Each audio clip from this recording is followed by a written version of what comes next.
Bagaimana dengan hadis Nabi SAW, ada seseorang yang sudah melakukan amalan ahli surga dan jarak ke surga sudah dekat, namun jika Allah menetapkan di neraka maka akan masuk neraka. Berarti surga neraka ditetapkan Allah. Bagaimana letak keadilannya? Jadi hadisnya begini bunyinya. Ini terima kasih penanyanya, ini masalah takdir, bagus nih. Ya, kalau saya punya hadiah sudah saya kasih hadiah lagi nggak bawa. Jadi hadisnya berbunyi begini. Ada orang melakukan perbuatan ahli surga sampai tidak ada lagi jarak antara dia dengan surga kecuali sejengkal saja. Lalu dia melakukan perbuatan yang berhubungan takdir Allah. Di sini makna sabakah, dia didahului dengan perbuatan yang dia lakukan, maksudnya dia memilih perbuatan yang bisa membawa ke dalam neraka, gitu kan. Maka dengan perbuatan yang satu itu, perbuatan neraka tadi, membuat dia masuk neraka dulu. Tetap masuk surga nanti. Tapi karena dia berbuat nih banyak amal soleh, terakhir sebelum dia meninggal, subhanallah, ikhtiar dia sendiri, dia berzina misalnya. Terus rubuh hotelnya, mati. Yang tadinya dia sudah sholat, sudah jaga ibadah, tapi pada saat itu tergoda dilakukan. Dia mati dengan berbuat dosa besar kan. Maka masuk neraka gara-gara itu. Kata Nabi SAW sebaliknya, seseorang di antara kalian berbuat perbuatan ahli neraka, dosa sampai tidak ada antara dia dengan neraka tinggal satu jengkal. Kemudian lewat takdirnya Allah, artinya dia memilih takdirnya Allah, perbuatan ahli surga. Perbuatan ahli surga. Misal taubat nasuha. Gitu kan? Kemudian dia mati, maka dia masuk surga. Pastilah masuk surga dia taubat, gitu kan? Orang tidak pernah sujud. Saya pernah ceritakan kisahnya tentang Khuwairik, ya, kalau tidak salah namanya, seorang Yahudi yang masuk Islam hari Sabtu pagi tahun 3 Hijriah. Itu pas hari perang Uhud terjadi. Waktu mendengar, ya, peperangan akan terjadi, dia pun akhirnya memanggil orang-orang Yahudi, mengatakan, "Hai Yahudi, kalian tahu nih Nabi nih, sudah ada dalam kitab kalian Taurat, dan dia sedang memanggil kita berjihad di jalan Allah.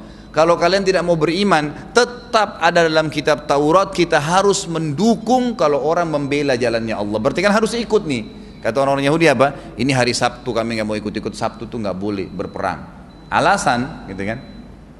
Maka dia pun pulang, dia pun pergi ke nama Nabi SAW, dia syahadat, lalu dia mengatakan, "Ya Rasulullah, saya mau ikut perang." Kata Nabi SAW, "Silakan." Itu di waktu duha.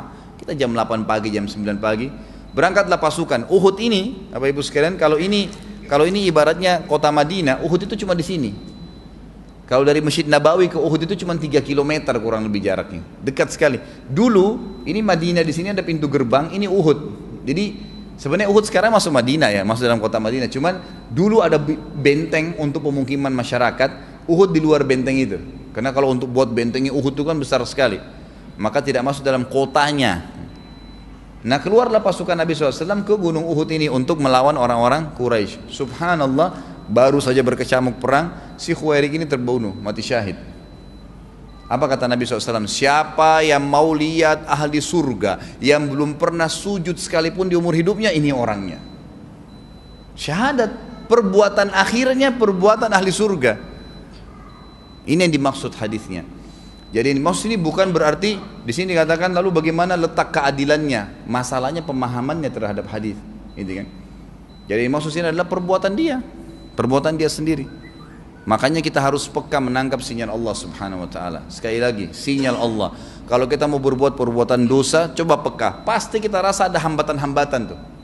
Pasti ada kayak berat melakukan, ada halangan, ada yang lihat, gitu kan? Ada telepon, ada halangan hujan. Ada saja subhanallah halangan, gitu kan? Tidak bisa. Yang paling sering kata ulama itu sinyal agar seorang hamba tidak berbuat dosa, ketakutan. Selalu Allah kasih ketakutan. Ketakutan luar biasa, was-was. Nggak ada orang buat dosa itu berani, nggak ada.